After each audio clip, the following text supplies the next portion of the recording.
Hi guys, Russ here from Wilson Land and Cattle Company. Look who I found.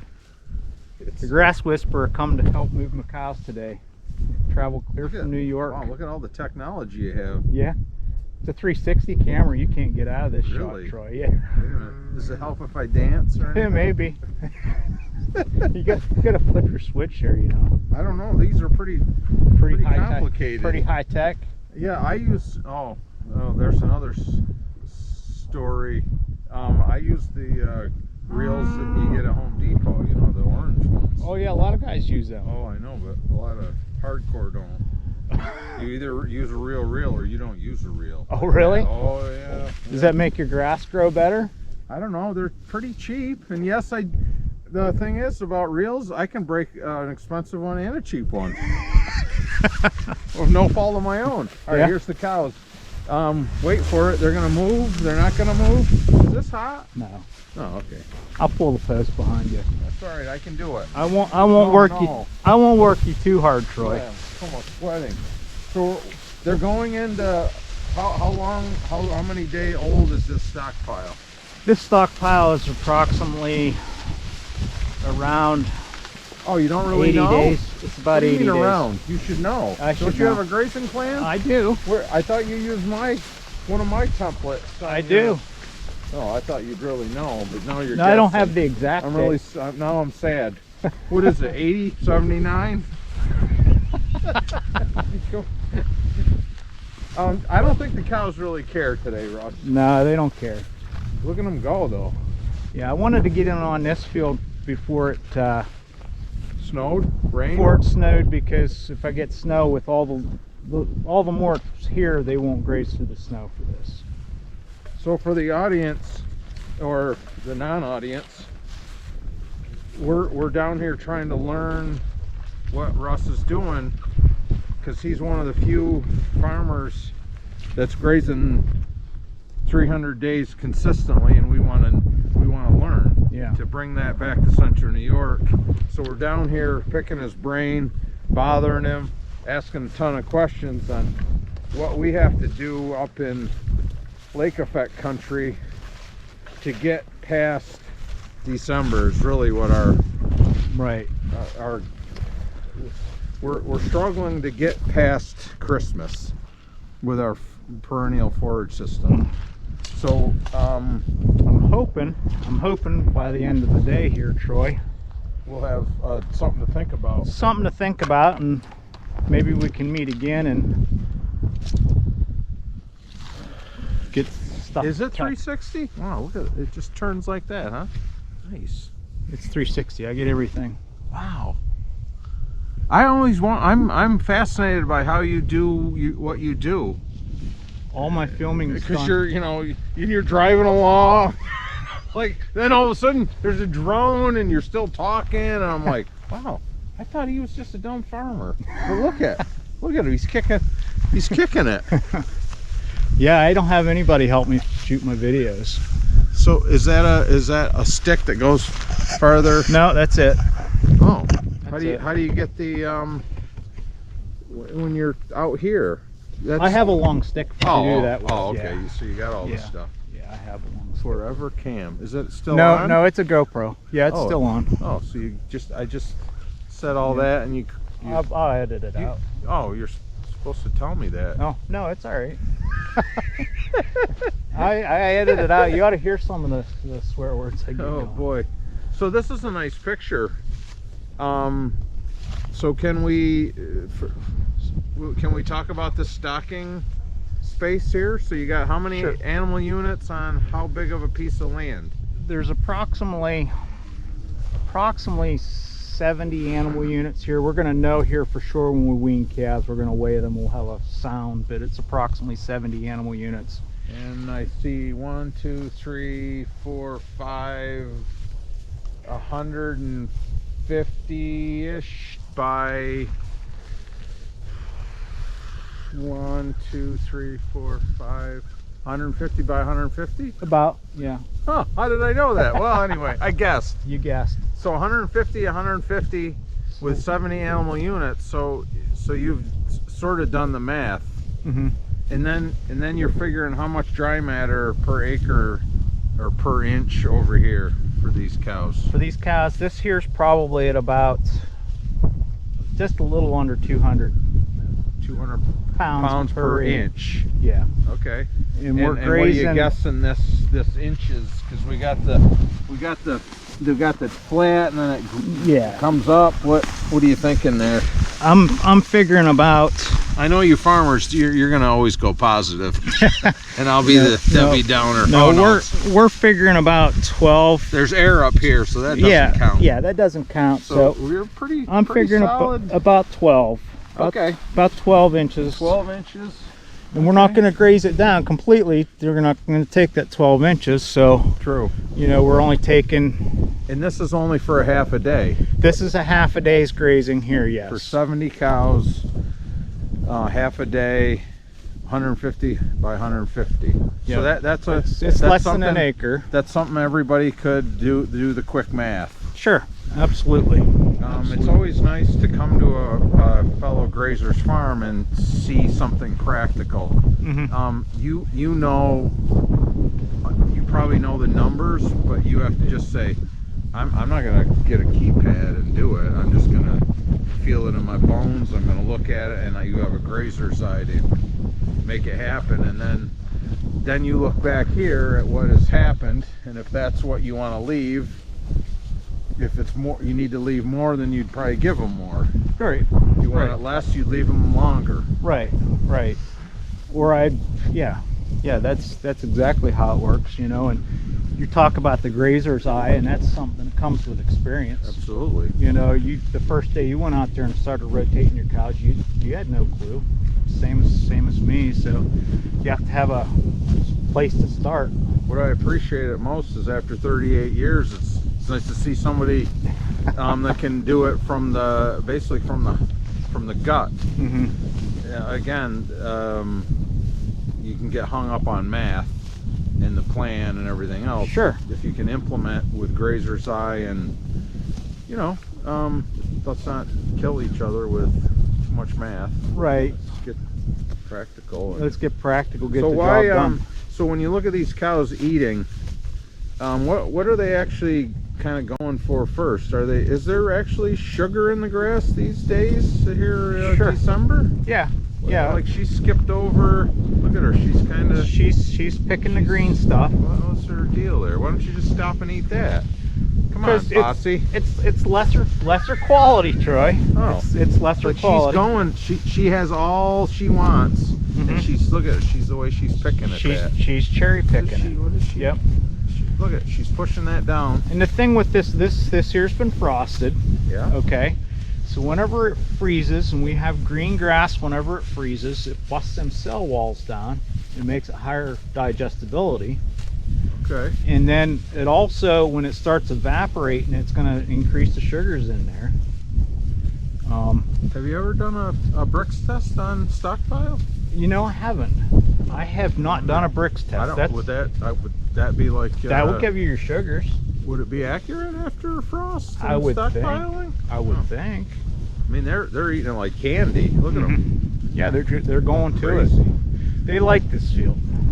They really do. You can move them into some fields, and they just absolutely refuse. It's pretty amazing how quick they got to business. And it's really easy. Jeez, Russ, I thought you'd have harder work for me. I mean, this is too easy. Wait a minute. This is the way you make money? Sign me up. It's easier making hay, right, Troy? Oh yeah, definitely. Boy, I can't wait to do that. Woo! How long did it take you to move those cows? Well, if I wasn't shooting the shit with you, probably about 5 minutes. Yeah. So, you know, it doesn't take long. I mean, well, I'm pretty envious. I am. Wait, let me put it right on YouTube. I bow to you, Mr. Wilson, because we're done grazing. You know, after 235 days. And then you're the outlier. You're the weirdo. You're the crazy guy. I'm the crazy guy. So we're. Oh, my phone's. Look at. Somebody wants to talk to you. No, your fans are calling. They're calling a minute. you. Yeah, no, they're calling. Hey, you're at Russ Wilson's farm? Oh my goodness gracious. Nope. Darn trying it, to they're sell selling you car insurance again. Jeez, how do they find you? Or are down they trying here? to get your Social Security disability? Yeah, right. or did you pay up on your student loans? Yeah, I'm good. I didn't have any. Oh, jeez. Yeah, it's nice to again come down and try to learn the chain of someone that's in our own environment, the Northeast, and try to learn I'm not going to say that we're not stealing your recipes. We're considering all that you're doing and how much of that is transferable back up north. Sure, absolutely. You know, you can't go to somebody's farm and completely do exactly what they're doing. You have to take it to your farm and adapt those practices to what you're doing. I'm again appreciative of your time to show us, because the concepts are there, but kind of going around the farm today and seeing the forage chain, you know, because we've been looking at grass that's been sitting since June. Yep. Which is kind of crazy. I'm still getting my head wrapped around that. But we're also looking at feed that you're going to feed in February, which is crazy, because we don't have any grass. We don't have any possibilities. Right. So so again, I hope I'm going to use this time to stimulate Mr. Wilson to at least show us the chain, in hopes that we can get him up to New York and do some visiting with some other farmers. I would like to do that. And try to, again, more the process and the practice than you know, pie in the sky, because this is habit now, Russ. It is. That's why we're down here. You know, 1 year it could have been a fluke, and then you're like, oh, well, I did it again and again, and you know, we're looking at a seven-year process that we've been over 300 days in graze for 7 years straight. A couple years was down like 297, something like that. Our best year was 340. This year here, we're looking at possibly, we should have the stockpile to get us 365. Really? Yes. Oh, right here on live, maybe 365. Maybe 365. Well, then if you get that, you'll have your own movie. you'll be in the big time. Yeah. You'll go from the B-lister all the way to the A-lister, man. You'll be coming across the country, and everyone will be going, yes, Mr. Wilson, yes, Mr. Wilson. Including me. Again, every day of grazing is another day of money in your pocket, and it's the soil benefits of these living roots and things are there's lots of good that can come from these self-feeding, self-pooping animals. It's more sustainable. I think so. Yeah. It's just a matter of how does it all fit in with... How do you get it done? That's, you know, and that's, I think, a lot of the problem. You know, how do you convey the message to get to this point? I will say that even in the last 7 years, because I keep those grazing charts, that climate change, whatever that means to everyone, has backed up. We've been grazing a little earlier, which is kind of crazy. And lately, well, you just talked about it. My frost date is October 10th, similar to yours. Right. You got a frost on November 1st, you said, and I got a November 4th, a killing frost. Yeah. That's a month of growth. Yeah. So things are changing, and actually for us grazers that can do these operations, it's a we can get to keep the cows out longer and stop some of the input feeding. Sure. There's a little more money that can be made, and you know, work with the environment. So I think we're on a good path. Yeah. So you know, maybe the climate change thing isn't so bad after all. Except for the, you know, inconvenient deluges of rain, or the inconvenient dry periods that kind of last a little bit longer than they should. Yeah. So well, you know, in this type of system though, Troy, you know, we're able to store more water, get past those dry periods a little better, and then in the heavy rainfall events, the soil dries up quicker so we can get back out there grazing quicker. Absolutely. Yeah. 100%.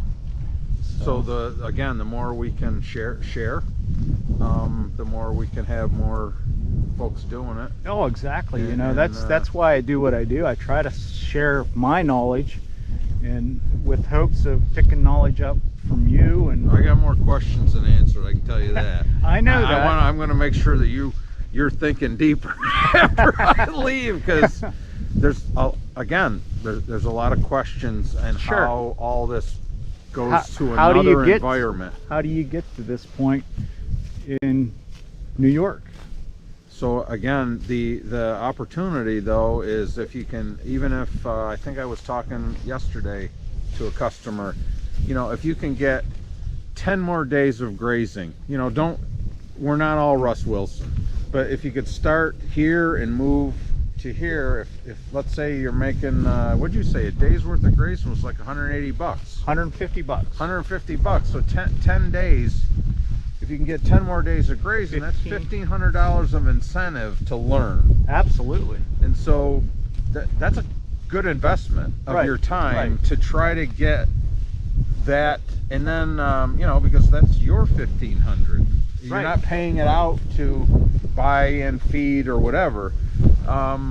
So there's more profit to be made with education. Invest in yourself, your knowledge. Jeez. Absolutely. That's why you're here. You're trying to learn. I am definitely, and then I want to convey to others that you are a vet. You are here. Yeah. You're here to visit. You're here to consult. You know, anyone in this Northeast region, there's a guy who's doing it. And we want to share. Go to YouTube, keep posting your videos, keep showing us how we keep doing this until you're feeding hay. Yeah. Maybe you won't ever feed hay again. Maybe this is it. This is you know, I doubt it. I wish that would be the case, Troy, but you know, there's too many. There's a lot of variables there. I'm gonna probably have to feed hay, and you know, I may feed hay this winter yet, but you know, this year's going to be the year that we make 365, or it's going to be the closest. All right, so I'm gonna, weather dependent. So let's we'll end this video with a happy holidays, but and you know, the best way to end a video at happy holidays is to you know, with the grass whisperer here, you gotta we gotta do some grazing. You gotta Merry Christmas. Merry Christmas, everybody.